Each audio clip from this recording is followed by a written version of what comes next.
বন্ধুগণ, বাবাগণ, মাগণ ও আমার বউগণ। এ শালা তোর কটা বউ আসবে? ও দাদা, মাঝে নাম বলছি, বউদের নামে না বললে রাগ করবে না? লে বল বল। বন্ধুগণ, এই ভাতারবাড়ি গ্রামে যে এলাকাটা আছে, এই এলাকায় যে বড় বড় খাসিগুলো চুরি হয়, কে করে জানেন? আপনারা জানেন না, আমি কিন্তু জানি। হারাধন কাকা চুরি করে। শালো আমি চুরি করি, তুমি খাও নাই? এ কাকা, আমাকে দিয়েছি নাকি? হারামজাদা, আমি চুরি করেছি ওদের নামে চালিয়ে দাও। শালা ধন কাকা চুরি করেছে, ধনের গোষ্ঠী বিছে দেয় দেখ।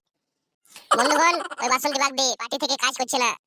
ওই বাসনটি একদিন বললো সুখ দুঃখে সবসময় তোমাদের পাশে থাকবো, কিন্তু ওই মেয়ে থাকে নাই। তোর পাশে শুয়ে থাকবে শালা। লে বল। ওই বাসনটি থাকে নাই। আমি একদিন মদ খেয়ে মাকে ভাতারে ঝামেলা করলাম। এই শালা বাউরে ভাষা দেখ দেখিনি। মাগ মাথাটা কি রে? বল মেয়ে মরো দে। হারামজাদা একটু মিটিং।